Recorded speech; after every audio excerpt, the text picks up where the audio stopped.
Hello everyone, I'm Anuj Nakade and you're watching Live Law.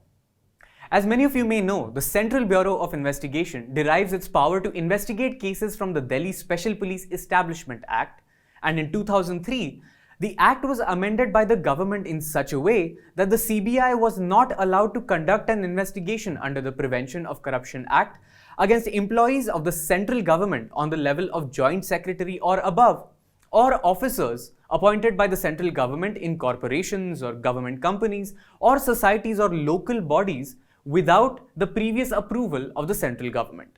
Then in 2014, the Supreme Court held that the provision is unconstitutional in the case of Subramanian Swamy versus Union of India.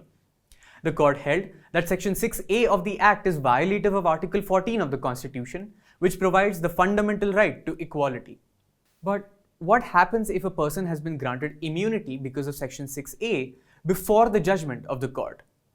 This case answers some questions about that. The story of the case is that an arrest was made under the Delhi Special Police Establishment Act in 2004 without prior sanction.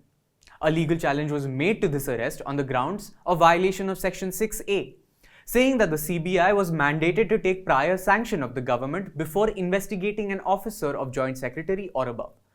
The CBI argued that this arrest was made on the spot on the charge of accepting a bribe, which was allowed under Section 6A too.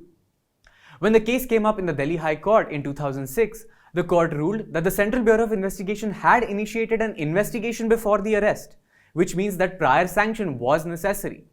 So, the Delhi High Court directed the CBI to seek approval from the central government for a re-investigation of the case. In 2007, the CBI challenged this decision of the Delhi High Court in the Supreme Court. While the matter was being heard by the Supreme Court, Section 6A of the DSPE was declared unconstitutional by a 5-judge constitutional bench. In March of 2016, it was observed that the effect of this judgment on pending cases was unclear and the issue was referred to a constitutional bench. A 5-judge bench of Justices Sanjay Kishan Kaul, Sanjeev Khanna, A.S. Oak, Vikram Nath and J.K. Maheshwari heard the matter and reserved their judgment in November of 2022.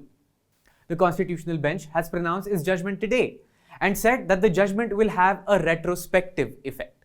Justice Nath, while pronouncing the judgment on behalf of the constitutional bench, said that Section 6A of the Delhi Police Establishment Act was only a part of the procedure and did not constitute any new offence or sentence.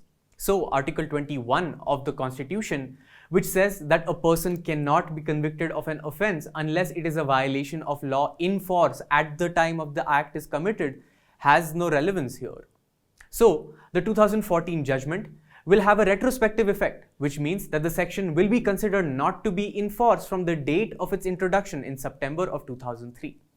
This means that the Section 6A will be considered not to be in force right from the date it was inserted into the Act. This could have an effect on pending high-profile corruption cases in the country. What do you think of this judgment? Please let us know in the comments below. If you found the video to be informative, please leave a like and consider supporting the work we do here by joining our channel as a member for only ₹89 per month. Don't forget to subscribe to our channel and hit the bell icon for notifications. Thank you.